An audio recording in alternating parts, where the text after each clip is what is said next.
my fellow Toastmasters and honored guests. Today I want to talk a little bit about two environmental issues that I think deserve everyone's attention, which are landfills and microplastics, and what individual actions we as a community can do in order to help resolve these issues. So who here has heard the famous mantra, reduce, reuse, recycle, right? By a show of hands. Okay, great. It's great news that this campaign is widely spread and widely known. But I'm sure it's no surprise to everyone that not necessarily everyone recycles. And for those people out there who choose not to recycle, there's still a way you can be environmentally friendly and not recycle. And that is through the fourth R, which is called refusing. Refusing disposable items and plastics and styrofoam. And this is going to be a solution that I'm going to come back to as the presentation wraps up. But first I want to enlighten you all about the basic systems and how we distribute trash and how we make sure it's not a problem in our backyards, in our neighborhoods, and society. So of course we first have recycling bins, of course. And we have compost, which we use to fertilize our crops and farms. And of course, the third category is the trash bin, trash. And for many years, when we didn't have a huge population size, it was really easy and convenient for us to develop a business that was focused primarily on taking trash and taking it somewhere else outside of our backyards, outside of our communities. And a little bit of trash among a group of us, for example, is probably not a huge deal. But with a population as large as our planet now has, a huge volume of trash starts to really create environmental hazards, natural resource damage, human health concerns as well. And that is really the big reason why landfills are a problem that I think deserve more attention. And we have local landfill issues in our Mobile County as well. This is a man named Eric Smith. I met his wife a few months ago, and he had moved into a subdivision that was adjacent to a landfill. Now, before he moved into the subdivision, he knew about the landfill, but he did not expect that the landfill would grow in size so quickly and all the waste would pile high to the point that you could clearly see it's a mountaintop of trash when that's clearly supposed to be a hill. And it was only through his advocacy and his insistence on having this debris covered that finally the landfill complied and decided to cover the debris. But before the debris was not covered, he had to put up with odors and smells and air pollution that are of great concern to him and his community in his subdivision. Now, I'm sure that the trash cans that Carpe Diem has, or where we all live, do not necessarily contribute to Sims, Alabama's landfill, but I'm pretty confident that any trash bin that we choose to take part in will somehow, some way end up in a landfill, and it's going to be another community's problem. And if it's not going to be another community's problem, it's going to end up in a forested space, in a landscape. And those spaces provide natural resources that we count on in the Mobile Bay watershed. And for those of you who are concerned, who do not see landfills as huge of an issue or don't think that it's going to impact you in a significant way, the other area of pollution is something called microplastics. And microplastics emerge as a result of plastics being exposed to sunlight for long periods of time. And these plastics start to decompose a bit, and these little plastics chips fall into the ocean, and they're eaten up by plankton and zooplankton, which are then eaten up by oysters and crawfish and crustaceans, which are then eaten up by fish and bigger fish. And of course, since we're on top of the food chain, some of those contaminated fish end up on our dinner plates when we choose to take part in the seafood industry.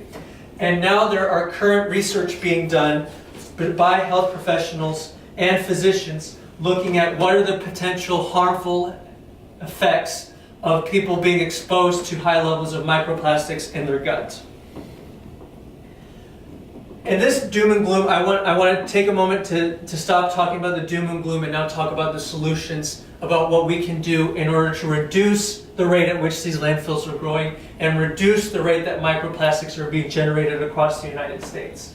And that comes down to a commitment from all of us across the United States and the globe to start using more reusable materials like Tupperware and glassware. Usually what I find the greatest opportunity to refuse plastics and styrofoam is whenever I go out to eat lunch or dinner with my friends and I know I'm going to have some food for leftovers. Rather than counting on the waitress to provide a styrofoam container for me or a plastic container bin, if I have in my car on hand Tupperware and glassware, then I'm refusing those disposable items and I'm not contributing to the landfill volume and the rate at which they grow as well. And also, we all know that these coffee lids, all these coffee cups provide coffee plastic lids, and by being aware that Carpe Diem and Starbucks and Satori allow ourselves to bring our own coffee mugs, we are not providing the plastics that will end up in the landfills, nor are we providing the paper cups that end up in the landfills as well, that harm communities in Sims, in Baldwin County as well. And I know a lot of you out there must be wondering, well, how can I start doing this? This seems really insurmountable. And really, I think it comes down to counting on our smartphones, because we can use our reminder apps in the morning before we go to work to have our Tupperware in our cars on hand, or to have our plastic Tupperware on hand as well. And so with that, I want to wrap up by insisting upon the point that landfills and microplastics are really huge tasks that we're not going to be able to accomplish just amongst us in this room today. But if we educate our peers and our relatives and our family members about using more Tupperware, about using more glassware, and refusing disposable items, by those measures alone, we're going to decrease the rate at which landfills grow, and we're going to decrease the rate at which microplastics grow, and we're going to decrease the risks that come with gigantic landfills and microplastic concentrations in the ocean. Thank you, Mr. Toastmaster.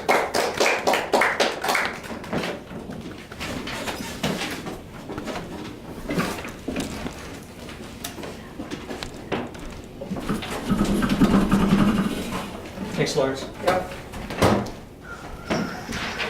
Thank you.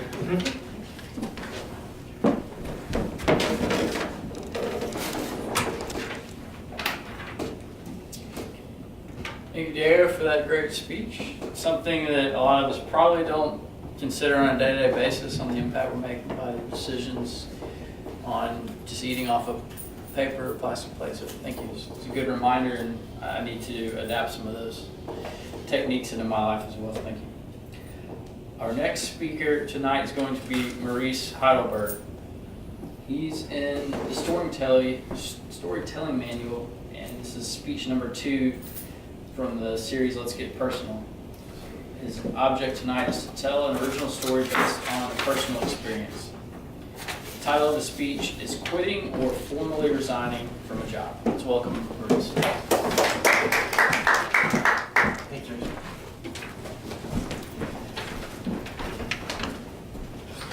Fellow Toastmasters and fellow Toastmasters, I am here tonight to tell my story about quitting or formally resigning from a job.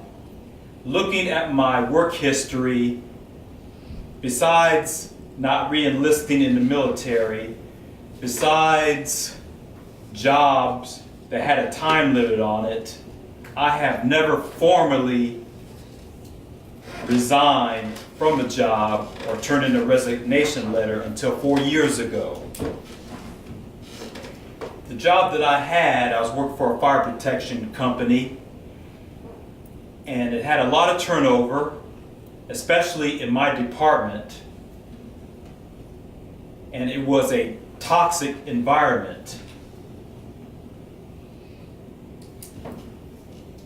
I had supervisors and upper level management where you had a problem, they say, I don't want to hear it, not my problem, end of conversation. Nope.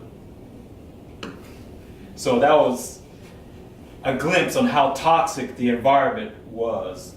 And during my time at that job, not the whole company, but just my department, throughout the 7.5 years that I worked there, I've seen upwards of 13, 14 people come and go. And it is interesting that I observed some of those, or quite a few of those, who have come and gone. A few being fired. One person who was my cube mate, he quit on 2 days' notice as opposed to 2 weeks' notice. And it was because him and the middle level supervisor, they were arguing who was going to be the project manager. He did not want to be the project manager on a particular job. And the middle level manager insisted. It went back and forth, as it was told to me. And it got to a boiling point to where he turned in his resignation. And I believe he had his resignation letter ready. He had prepared for this because he did not want to be the project manager of this particular job.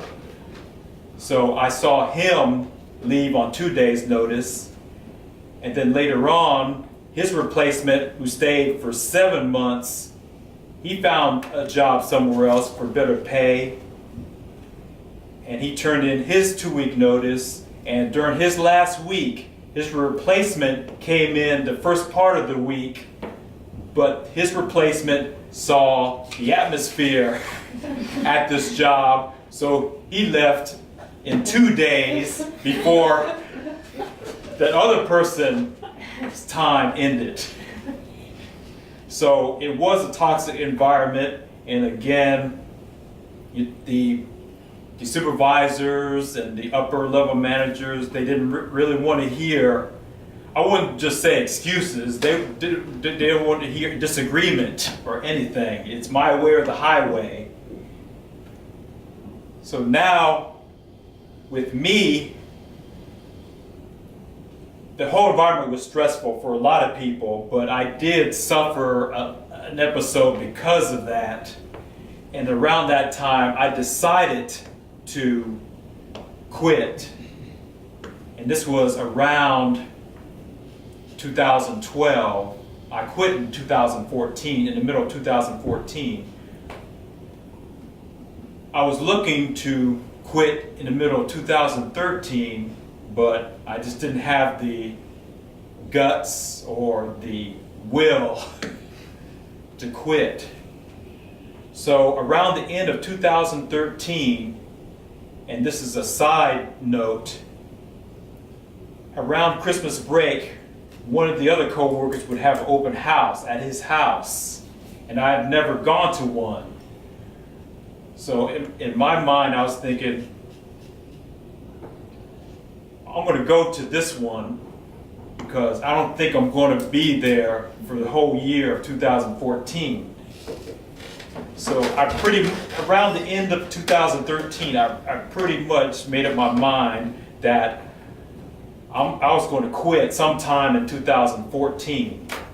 So I did go to the open house, and it was a nice festive gathering. And then 2014 was slowly moving. And I remember around the end of May of 2014, that was when my nephew graduated from high school. And at that time, as opposed to 2013, I really felt it in my bones that I'm going to be out of here. So, when I got back to work, the month of June went by, and then the 4th of July holiday was coming, and I believe the 4th of July was on a Monday, so it was a 3-day weekend. And I was trying to determine in my mind whether I turn in the resignation letter before 4th of July or after the 4th of July. And on another side note, I had another coworker in the middle of 2013 resign, and he resigned under turbulent circumstances because the middle-level manager was jumping on him to do something, and he exploded. "You do it yourself," and a bunch of expletives, and he got up and got in the car and left. Even though he came back to out-process, he did all that. But going back to July of 14, I did not turn in my resignation letter before the 4th of July. I ended up turning in my resignation letter on the 11th, which was the following Monday after the 4th of July. And it was a weird circumstance because of the turbulence and the toxic environment. I turned to my cube mate and I told him I'm going to turn in my resignation letter. I did that because in my mind, well, I don't want any funny business going on. At least someone else knows that I'm going to turn in my resignation letter. And that's how toxic it was to me, that environment. So I turned in my resignation letter to my immediate supervisor, and he looked at it, and he actually froze for about 30 seconds to a minute. And then when he unfroze, he turned to me and asked, "Maurice, was it me?" I said no, and truthfully, I can't attribute it to just one person. I can't. I mean, they may have been part of the problem, but I can't just attribute it to just a single person. And incidentally, I went to the salesperson, and he asked the same question, "Was it me?" So during the next couple weeks, and I did extend my time by about 4 or 5 days to that following Friday. So I stayed almost 3 weeks after I turned in my resignation letter. But the middle level manager was asking me questions, what can we do to make things better? And then the corporate guy asked, what can we do? And there was really nothing. I had actually made my mind up. So that is my story of, for the first time, formally resigning from a job, Mr. Toastmaster. Thank you, Rick. It's a nice story to hear it, your life to a tough. I haven't had to experience that yet. I can imagine like turning in that resignation letter.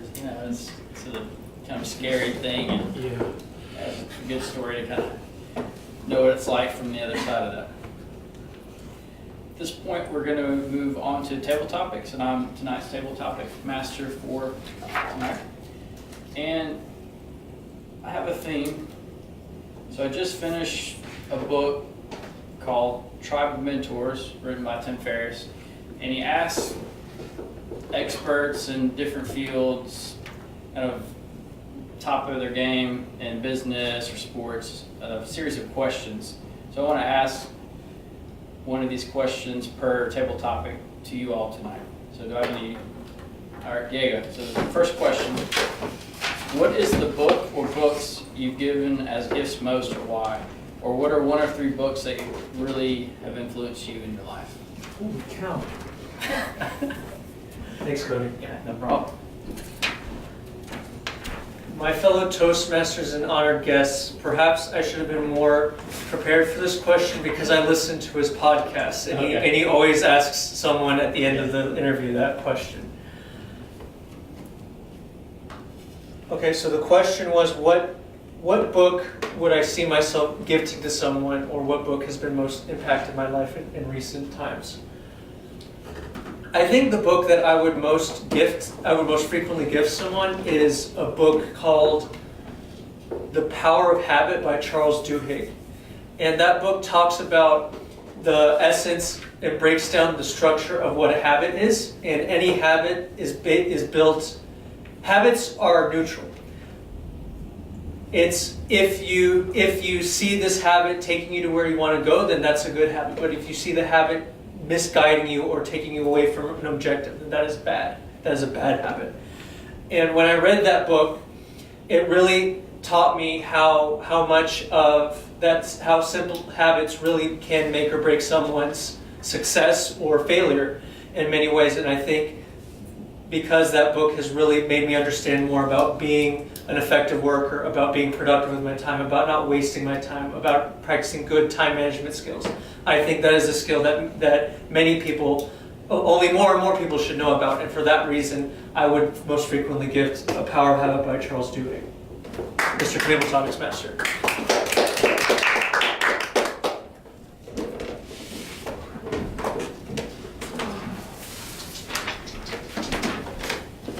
Thank you, Diego. I've actually listened to that book on Audible. It's good. I recommend it as well. Okay, next question. Lawrence. What purchase of $100 or less has positively impacted your life in the last 6 months or recent memory? It could be a little more or less than that, but just an item that you think would help us or has impacted you. Less than $100. Fellow Toastmasters, it's really quite interesting when you think about all the things that you can buy for less than $100. Now, very often, people have a tendency to evaluate value with cost or price. And so, if something costs a lot of money, it must be good, right? For instance, you buy certain designer clothes, not all of them, but certain designer clothes, and you go to a decent store and buy off the rack, it's going to be exactly the same product, but the only difference is the name that's on the lapel. So value is not always made by price. So I would have to say that probably the many things that I have done in the past year or two that really brought the most value to my life was the times when I had the opportunity to take friends and neighbors, and of course my spouse, out to dinner and have a nice conversation over a good meal. I think that in some ways there is nothing better than having a good meal with good friends. Mr. Topic Master. It's so true. Something that money can't replace is that time with friends and family. Question number 3. Any volunteers? All right, Maurice. How has a failure or apparent failure set you up for success later on? Do you have a favorite failure of yours?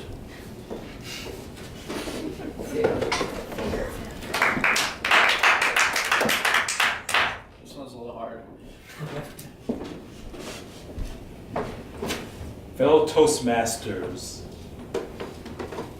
what is my favorite failure or the failure that I actually made up for and became successful later on? I was going to touch on Toastmasters because I remember my first icebreaker speech, but my second and third kind of went loopy. But eventually, I worked through that and became competent communicator, and then later on became advanced communicator bronze, and this was my first speech toward my advanced communicator silver. So that is at least one thing that I had failures at initially, and then succeeded later on. And I can't think of anything else. I wish I could think of something else, but that is it. Mr. Topic Master. Yeah, that's a tough question on the spot. I would probably need a few hours to kind of mull over that one. Okay, question number 4. All right, Cheyenne. If you could have a gigantic billboard anywhere with anything on it, metaphorically speaking, it could be long, you might not fit on a billboard, but what would you put on it? Fellow Toastmasters, I've been asked if I could pick a billboard to put anything on. What would that be? And one quote that I've been thinking on and resonating on lately is a quote by J.R. Tolkien, which says, all we have is the time that we are given to decide what we're going to do with it. It's from one of his Lord of the Rings books, and Gandalf is speaking his wisdom upon the crowd. So that is one thing that I think would be good to have on a billboard, kind of remind people that our time is valuable, and if there's something you want to do, you have to go after it. You only have your time, and your time is precious. And if you waste your time doing something you don't like or you don't want to do, you haven't wasted other people's time. You've just wasted your own. And one thing with my life and decisions that I'm making right now, kind of the same work situation, a toxic environment, who's being hurt, them or me? In the end, me. So I have to decide that my time is valuable, and what am I going to do with my life and my time? So, tabletop is nice. Very good. That's so true. I mean, it's ultimately up to you to figure out what you want to do, how you spend your time. 24. So probably time for one more. Anybody wants to go? All right, Gretchen. Okay. What is one of the best or most worthwhile? Comfortable with visual aids, which is project number 8 in his Competent Communicator book. In 9 months, he's done 8 speeches, and actually, I think you've actually done more than that, but this is the 8th speech. The purpose of this speech was to get comfortable with visual aids, and I think he did a very good job with that. I did like his PowerPoint presentation. Actually, I don't know if it was a PowerPoint, but whatever it was a good visual presentation. One of the things that many people do that is very, very uncomfortable in PowerPoints is put too much stuff on one screen. And he did not do that, so that was very good. I really enjoyed that. One of the questions that it asked is, were the visual aids appropriate for the speech and the message? And I think they were. I think they were very, very appropriate. But one thing that I thought that he might be able to do if he did this speech over again would be actually bring some of his Tupperware containers to show how small they were and how easily they were stacked together or whatever, so that you could actually keep them in your car without too much trouble and taking up a whole bunch of space, and then they would still be available. I think that would be a good way to use a visual aid other than your PowerPoint or whatever. Also, I think that his body language, it asks about body language. I think that his body language could have been improved. He did well, but it seemed like a lot of his body movements were the same. So they didn't necessarily emphasize a point, because it was like always pretty much the same type of movement. And then also he turned around and looked at his thing, which is, he has it in front of him, he could just point to it and still keep the presence of the audience. All in all, I like that he really gave a good speech. I like that he set up his lectern away from the actual lectern so that he wasn't standing in front of it, which is a mistake I have made in the past. So all in all, I think he did a very good job, and I really appreciate everything he did. On a personal note, when you go to a coffee shop and you're going to stay there, you can also get ceramic cups. So this was Maurice's speech from Project 2 titled Quitting or Formally Resigning from a Job. How was the point of the story developed? How well did the plot support the point of the story? So Maurice started by talking about how he's always stuck to things and he's never really been much of a quitter. He resigned from the military, but nothing's really ever made him have to quit. He's always had this grit. And real quick, I want to say something because I think it's kind of funny that I'm evaluating your speech, because personally I don't really tell anybody this. I guess I'm kind of ashamed about it, and it's not something to be proud of, but it's kind of funny. I'm kind of like a serial job hopper. so like this past summer I had 3 jobs, and I'm going to an interview tomorrow. But hopefully this will be the right job, you know. 'Cause a toxic environment and stuff like that is something I've kind of seen before, but I don't know. Like, so anyway, how did this story build to a climax? He explained that about the reasons that he left. He explained how, again, it was a toxic environment and that multiple people felt this way. How did he develop this? How did we learn about his situation? Again, he kind of really expressed that his boss was kind of really harsh to him and his coworkers, and that there was a high turnover rate, and he just didn't feel like he could see himself staying in this work environment long term. How did the speaker use description and dialogue to add ambience to their story? I thought it was kind of funny how he acted as the boss, and he kind of showed the boss's tone and demonstrated how they talk to their employees, and I think everybody else kind of was receptive to that and paid more attention and found it more interesting in that way, the whole speech in general. And this topic of like resigning and identifying a bad or a toxic work environment, it really shows that how important leadership is. And when I started Toastmasters, I was just thinking about like communication. And very recently, it's just become so obvious that leadership actually, even if I'm not like a leader or you're not a leader, or I see myself as a follower, but being a good leader is just so important.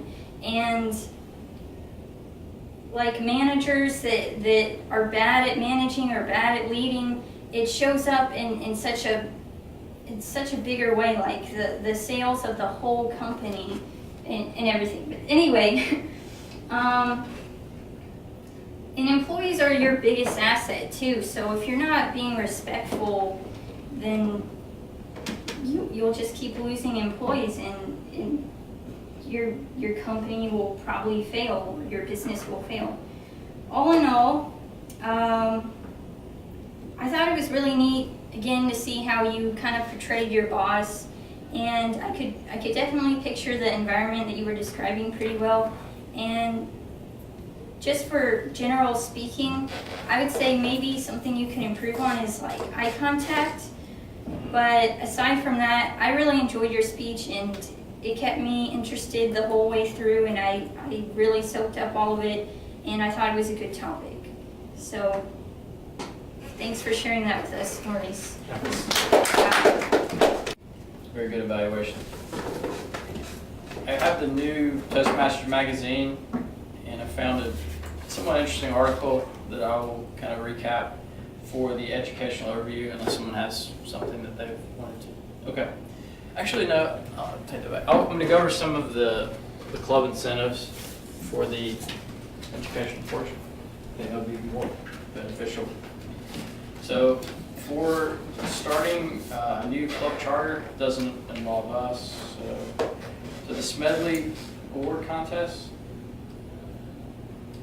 if you get 5 new dual or reinstated members, 10% off next club's order from TI, expired in 6 months. Smedley ribbon from TI, get a $25 gift certificate for the club or membership, so the vice president membership or PR can use it. And participate, okay. Talk Up Toastmasters for the vice president PR and membership, basically new members, same kind of thing.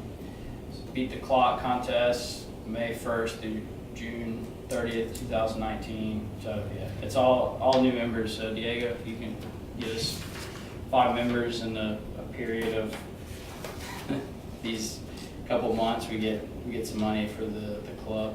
I'll do what I can, but Yeah. but everyone pitch in. No, definitely. Yes. Yeah, all of us are part of getting new members for sure. And if we can get between 13 and 19 members,